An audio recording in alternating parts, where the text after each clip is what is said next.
میں نے دیکھا ہے بہت سارے لوگ ایسے ہیں جن کے ساتھ لوگ آنا جانا ملنا بیٹھنا آہستہ آہستہ چھوڑ دیتے ہیں، اور وہ کس لیے چھوڑ دیتے ہیں؟ وہ ان کے رویے کی وجہ سے چھوڑ دیتے ہیں، ان کے انداز فکر کی وجہ سے چھوڑ دیتے ہیں، ان کے شکووں کی وجہ سے چھوڑ دیتے ہیں۔ مزاج ہوتا ہے نا ہمارا کہ ہمیں شوق ہوتا ہے تعلق زیادہ لوگوں کے ساتھ ہو، اور پھر یہ بھی شرط ہوتی ہے کہ میں جس کے پاس جاؤں وہ مجھے یہی کہے کہ تو میرے ساتھ ہی پیار کر۔ ایک صاحب مجھ سے کہنے لگے کہ یہ میں محفل کراتا ہوں، آپ بھی تشریف لائیں، اور میں 20 علماء کو بلا چکا ہوں اور بڑے بڑے نامور نام انہوں نے میرے سامنے لیے۔ میں نے ان سے پوچھا کہ جو نام آپ نے لیے ہیں اور آپ کی تصویریں بھی ساتھ ہیں، میں الحمدللہ تسلیم کر گیا ہوں آپ کی بات کو، لیکن سوال میرا یہ تھا کہ کیا آپ نماز بھی پڑھتے ہیں؟ 21 علماء کو آپ نے بلایا یا 20 کو بلایا اور بڑے بڑوں کو بلایا، اور مجھے بھی آپ دعوت پیش کر رہے ہیں، تو نمازی بھی آپ ہیں، نمازی بھی ہیں؟ کہنے لگے یہ آپ دعا کریں میں نماز پڑھنا شروع کر دوں۔ میں نے ان سے کہا خدا کے بندے، اب اگر تو کسی اور کو بتائے گا کہ 20 اتنے بڑے لوگوں سے میرا تعلق، اور پڑھتا میں نماز بھی نہیں، تو لوگ کیا سوچیں گے کہ 21 مولوی مل کے بھی ایک بندے کو نمازی نہیں بنا سکے۔ تو آپ اپنے لب و لہجے سے صرف باتوں سے گرویدہ کسی کو کر لیں گے؟ آپ یہ دیکھیں کہ اخلاق کس طرح کا ہے، لہجہ کس طرح کا ہے، آپ کے بات کرنے کا انداز کتنا حسین ہے، اس لفظ کے اندر حسن کتنا زیادہ ہے۔ نبی پاک صلی اللہ علیہ وسلم بھی تبلیغ فرماتے، ہم بھی تبلیغ کرتے ہیں۔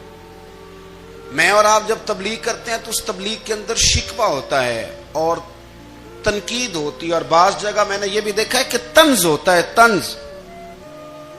ہم دوسرے کو دین کی دعوت رہے ہیں، لیکن ہمارے لب و لہجے سے طنز اور ترش روئی چھلکتی ہے۔ تو دولت کے پیچھے لگ گیا ہے، تو بالکل جاہل ہے، تو بالکل تیرے خاندان میں سے بھی کوئی نہیں ادھر آتا۔ آپ طنز کر رہے ہیں، آپ دعوت دین نہیں دے رہے۔ دعوت دین تو گلدستے میں رکھ کے پیش کی جاتی ہے، اس کی تو ایک خوبصورتی ہے، اس کا تو ایک حسن ہے، اس کی تو اپنی ایک جاذبیت ہے، اس کی اپنی ایک نورانیت ہے۔ صحابہ کرام علیہم رضوان فرماتے ہیں کہ حضرت سعد بن معاذ رضی اللہ تعالیٰ عنہ کا جنازہ تھا، اللہ کے پیارے محبوب صلی اللہ تعالیٰ علیہ وسلم نے جنازے کی امامت فرمائی، اور جنازے کی امامت کے بعد ابھی نہ قبر کے تیار ہونے میں کچھ ٹائم باقی تھا، تو حضور زمین پہ تشریف فرما ہوئے، لوگ قبر کی تیاری میں ہیں۔ بعض اوقات ہوتا ہے نا ابھی قبر نہیں تیار ہوئی، تو کہتے ہیں کہ لکڑی کے ساتھ حضور نے زمین کریدنی شروع کر دی، اور دیر تک حضور نے چہرہ نور کو زمین کی طرف جھکائے رکھا، گویا زمین شرف دیدار حاصل کرتی رہی۔ دیر تک چہرہ نور جھکا رہا زمین کی جانب، حضور نے رخ نور کو پھیر لیا۔ صحابہ کہتے ہیں کہ ہم نہ بڑے، جب حضور ہمارے قریب ہوتے تھے تو ہمارا خیال ہوتا تھا کہ رحمت کی برکھا ہے، اپنے اپنے حصے کا کرم اڈیل لے اپنے اوپر۔ فرماتے ہیں منتظر تھے کہ حضور کب ہماری طرف رخ انور پھیریں اور ہم کریم سے کوئی بات سن سکیں۔ ارشاد فرماتے ہیں کہ ہم بڑے شدید منتظر تھے، دیر کے بعد نبی پاک علیہ الصلوۃ والسلام نے چہرہ انور اٹھایا، دیر کے بعد چہرہ انور اٹھایا۔ یہ دیکھیں تبلیغ ہو رہی ہے، اور جب حضور نے چہرہ انور اٹھایا تو آنکھوں میں آنسو تھے، رو رہے تھے، اور 3 دفعہ حضور نے فرمایا، چونکہ قبر تیار ہو رہی تھی، 3 دفعہ نبی کریم نے فرمایا لوگو قبر آخرت کی منزلوں میں سے پہلی منزل ہے، اس کی تیاری کر لو، اس کی تیاری کر لو، اس کی تیاری کر لو۔ 3 دفعہ حضور نے یہ جملے دہرائے۔ کیوں؟ ایک میں تبلیغ کرتا ہوں پر اس میں نہ درد ہے، نہ رونا ہے، نہ وہ لب و لہجہ۔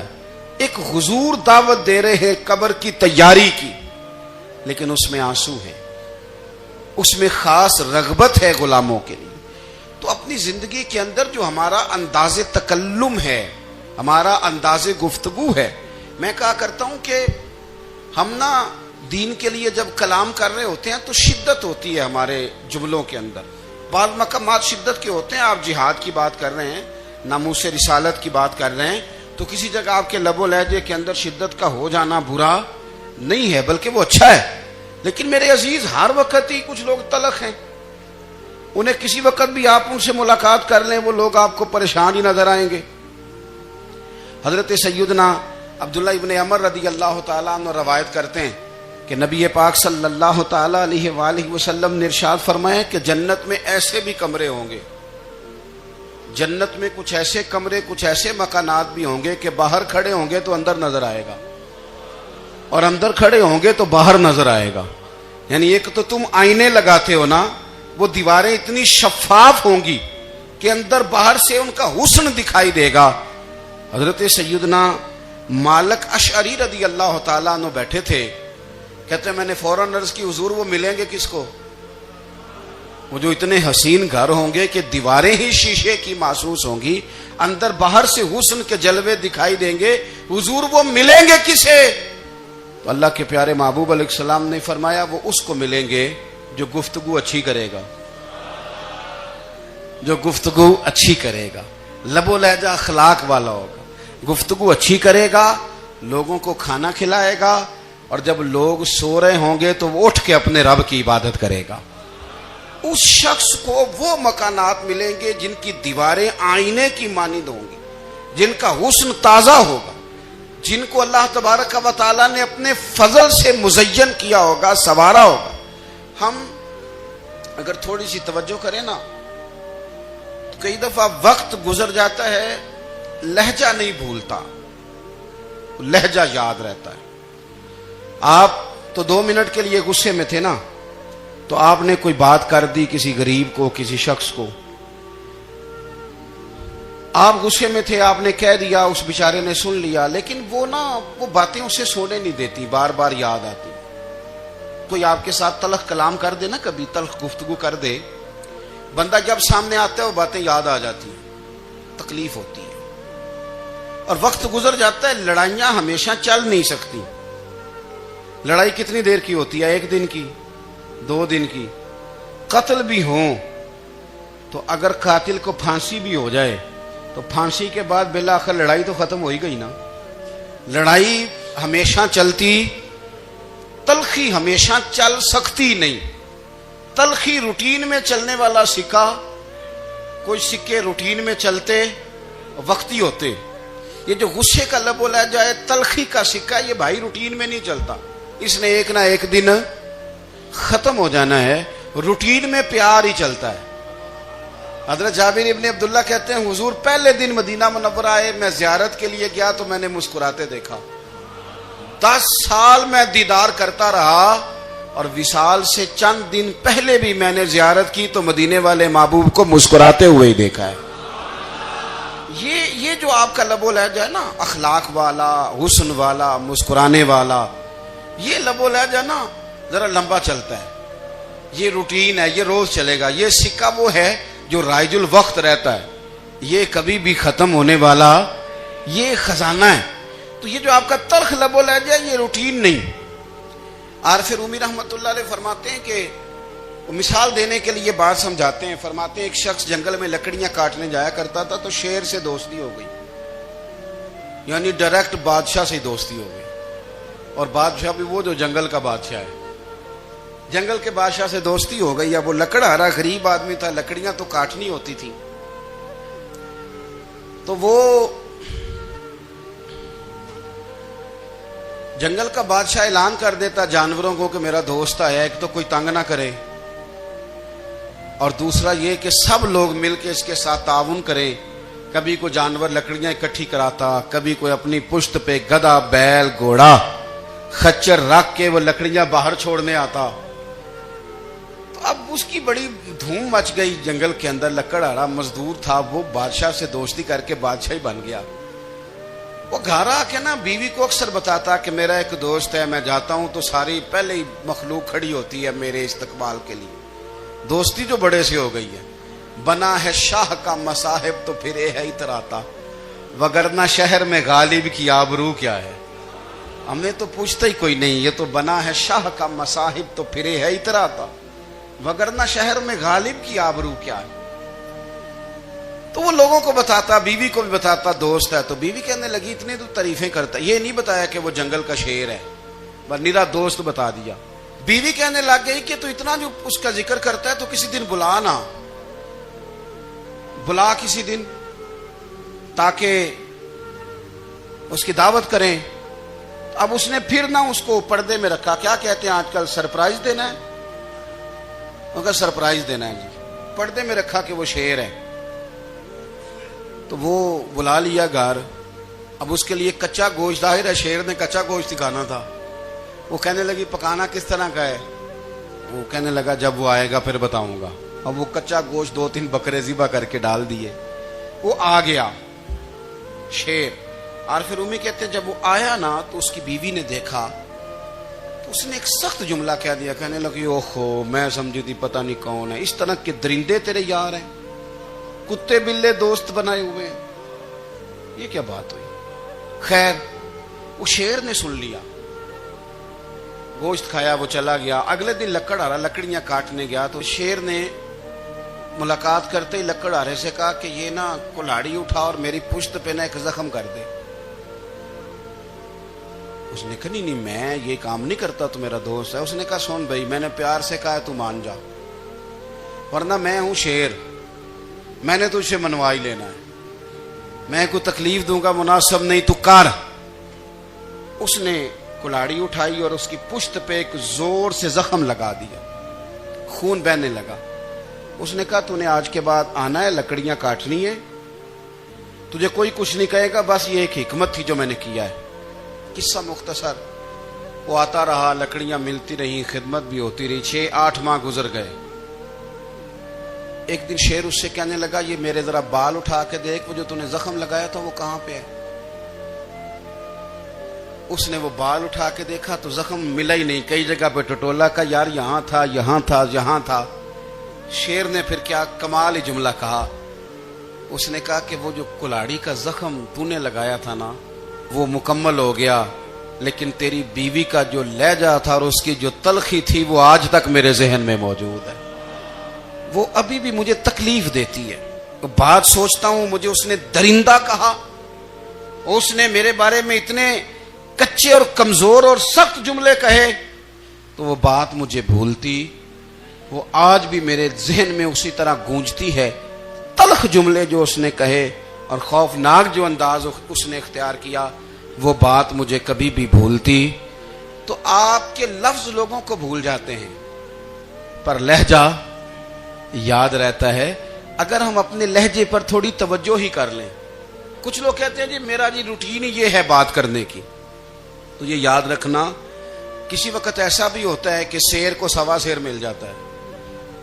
پھر ایسا نہ ہو کہ آپ کی تلخی کی جواب میں کوئی اس طرح کی تلخی ہو کہ پھر آپ اس کو کبھی بھلا نہ سکیں. ہمارے ہاں نا یہ دور تیزیاں دکھانے کا دور ہے. کچھ لوگ ضرورت سے زیادہ تیزی دکھانے کی کوشش کرتے ہیں. ان بیچاروں کا کبھی کبھی اتنا سخت نقصان ہوتا ہے کہ ان کو ان سے بھی کئی گنا تیز بندہ مل جاتا ہے. وہ کسی ایسی جگہ جا کے بیچارے الجھ جاتے ہیں جہاں سے واپسی کا راستہ نظر نہیں آتا. حضرت ہانی رضی اللہ تعالیٰ عنہ اپنی قوم کے ایک وفد کے ساتھ نبی پاک صلی اللہ علیہ وسلم کی بارگاہ میں حاضر ہوئے. نبی پاک علیہ السلام نے ان کی ساری باتیں سنی.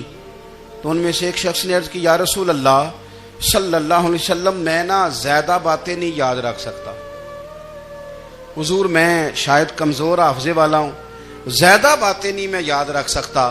حضور مجھے کوئی ایک ایسی بات آپ ارشاد فرما دیں کہ میں عمل کروں تو پھر جنت میرا مقدر بن جائے. میں چاہتا ہوں کہ مجھے کچھ ایسا مل جائے کہ میں اسی پر عمل. وہ کہا تھا نا درویش نے کہ علم و بس کری ہو یار کیونکہ ایک کوئی حرف تینوں درکار. تو مجھے کوئی ایسی چیز مل جائے کہ وہ پھر جنت میرا مقدر بنے. تو حضور نے فرمایا 3 کام کرنا. ایک تو گفتگو جب بھی کرنا اچھی کرنا. تمہارا لب و لہجہ تمہاری گفتگو میں کبھی کوئی کمزوری نہ آئے. گفتگو اچھی کرنا، اچھی گفتگو. اور دوسرا حضور نے فرمایا سلام کو عام کرنا. اور تیسرا فرمایا لوگوں کو کھانا کھلانے میں رغبت پیدا کرنا.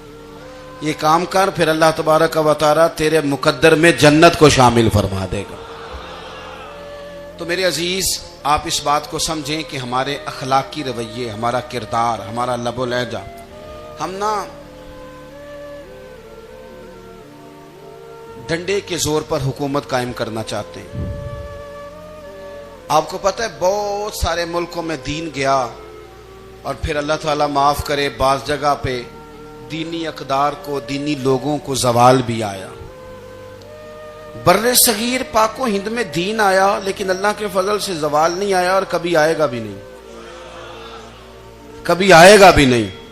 وہ جو ہم پہ بڑا اعتراض کرتے ہیں نا ہمارے معاملات پہ اور بڑے بڑے فتوے دیتے ہیں، یہ بات وہ بھی کہتے ہیں کہ ان کے دلوں میں عشق رسول کی شمع بہت زیادہ فیروزہ ہیں، یہ بیگانے بھی مانتے ہیں۔ کیوں بھلا؟ اس کی وجہ سمجھیں، ہمیں جو دین پڑھایا ہے وہ صوفیاء نے پڑھایا ہے، اور صوفی جو دین پڑھاتا ہے نا اس کا لب و لہجہ میٹھا بڑا ہوتا ہے، اس کے لب و لہجے میں اخلاص بڑا ہوتا ہے، اس کے لب و لہجے میں للہیت بڑی ہوتی ہے، تلخی نہیں ہوتی۔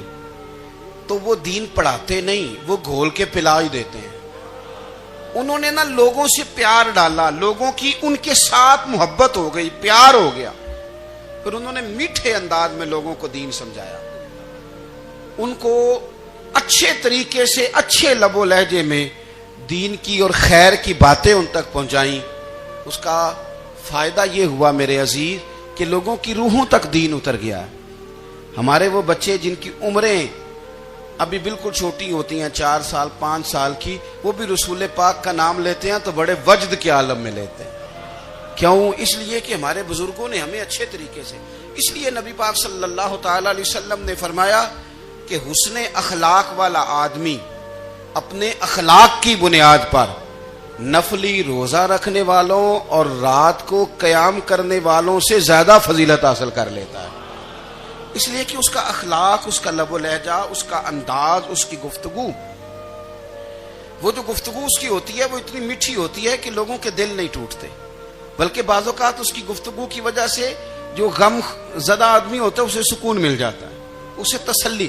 دیکھیں، انسان نے انسان رہنا ہے، اس نے نہ فرشتہ بننا ہے معاذ اللہ، نہ اس نے خدا بننا ہے، اس نے انسان رہنا ہے، لیکن وہ کچھ بھی نہیں کسی کا سنوار سکتا، صرف اتنا ہے کہ اگر آنے والے کی وہ صرف اشک شوئی کر دے، بات توجہ سے سن لے اور جاتے وقت 2 جملے تسلی کے بول دے، اور اس کے جو بول ہوں وہ ذرا میٹھے ہوں، میٹھے، کک سواد نہیں مشری اندر، اساں کھنڈا می چک ڈٹھیاں پنے نہ ساریاں شیواں نالوں گلاں سجن دیاں مٹھیاں۔ اگر انداز تھوڑا سا شستہ ہو، انداز تھوڑا سا ٹھیک ہو، لب و لہجہ تھوڑا سا ٹھیک ہو۔ اب ہمارے جو جدید اسکالر آئے ہیں وہ کہتے ہیں باڈی لینگویج۔ باڈی لینگویج کیا ہے؟ نہیں، آپ نے کچھ بھی نہیں کہا لیکن کسی بندے کی طرف دیکھ کے نا آپ تنزن ہنسے ہیں، صرف تکلیف ہوتی ہے کہ نہیں؟ تو آپ نے بات تو کی کوئی نہیں، اس کا مطلب ہے لفظوں کا نہیں، لہجوں کا بھی اثر ہوتا ہے، لہجوں کا بھی اثر ہوتا ہے۔ جو لہجے ہوتے ہیں یہ بڑے دیر پا ہوتے ہیں، ان کے اندر بڑی مسکراہٹ ہوتی ہے، ان کے اندر بڑا پیار ہوتا ہے، اور آپ ترشروح ہو کے جب کوئی کام کرتے ہیں، سخت ہو کے کوئی کام کرتے ہیں، تو پھر اس کے اندر حسن نہیں رہتا، خوبصورتی نہیں رہتی۔ نبی پاک علیہ السلام کا فرمان سنیں، میں بات کو سمیٹوں، کلیجہ ٹھنڈا کرتا ہے۔ حضور نے فرمایا قیامت کے دن میرے زیادہ قریب وہ لوگ ہوں گے جن کے اخلاق زیادہ اچھے ہوں گے، ان کو نہ ذرا نیڑے جگہ ملے گی، قرب میں ذرا جگہ ملے گی، قرب میں۔ اساں جے ہاں گناہیاں دا جدوں اعمال نامہ پھرول ہوئے، ذرے ذرے نے سامنے آ جانا ہے، جو جو منہ تھی بولیا بول ہوئے، اساں کول حضور دے بیٹھ رہنا ہے، لکھ عمل ترکڑی تول ہوئے، او دے کولوں کی رب نے حساب لینا جیڑا بیٹھا ہی محمد دے کول ہوئے، او دے کولوں کی رب نے حساب لینا، بیٹھا ہی حضور دے۔ تو نبی پاک نے فرمایا بیٹھ جاؤ گے میرے قریب، پر شرط ہے اخلاق اچھا ہونا چاہیے، تمہارا لب و لہجہ شستہ ہونا چاہیے، جگہ نیڑے مل جائے گی، نیڑے جگہ مل جائے گی، پر پہلے آنے والوں کو نہیں۔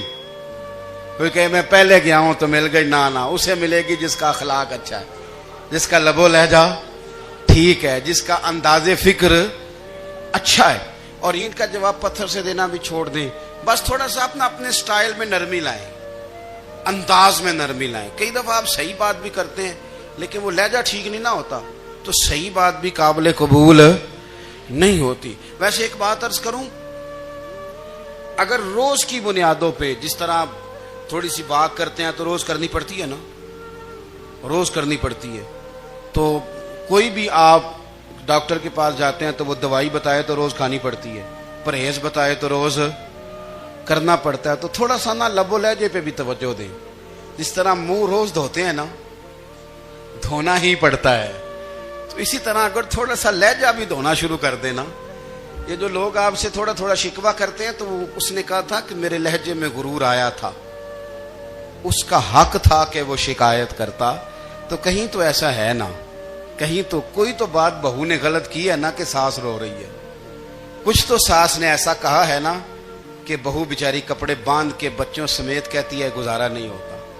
کچھ تو ایسا بھائی آپ نے کہا ہے نا کہ کسی شخص کے من پسند روٹی پکی ہے پر وہ بیچارہ 3 دن سے کھا نہیں سکا. کوئی تو بات ایسی ہوئی ہے نا کہ سامنے والا تڑپ کے رویا ہے اور ہنسنا بھول گیا ہے. کچھ تو آپ نے کہا ہے نا, کچھ تو آپ نے کہا ہے نا. ایک آدمی تیار ہو گیا ہے کہ اب اس محلے میں رہوں گا ہی نہیں. کچھ تو ایسا ہوا ہے نا کہ لوگ پردیسی ہونے لگ گئے ہیں. کچھ تو ایسا ہوا ہے نا کہ سالوں بسنے والوں نے علاقے چھوڑ دیے ہیں. کچھ تو ہم ایسا تلخ کرتے ہیں کہ ہمارے اپنے پھر ٹھان لیتے ہیں کہ بس بھائی آج کے بعد تجھ سے ملنا نہیں. اس کا مطلب یہ ہے کہ تھوڑی دیر کا صرف لب و لہجے کا سخت ہونا اگر ہم ٹھیک کر لیں تو ہو سکتا ہے ہمارے دائیں بائیں والے بہت سارے لوگ سوکھ میں آ جائیں, پیار میں آ جائیں, ان کو تھوڑا اطمینان ہونے لگ جائے. اپنے لہجوں پر, اپنے اٹھنے بیٹھنے پر, میل ملاپ پر تھوڑی توجہ دیں, تھوڑا سا خیال کریں. اللہ کے حضور دعا ہے مالک کریم سمجھنے کی توفیق عطا فرمائے.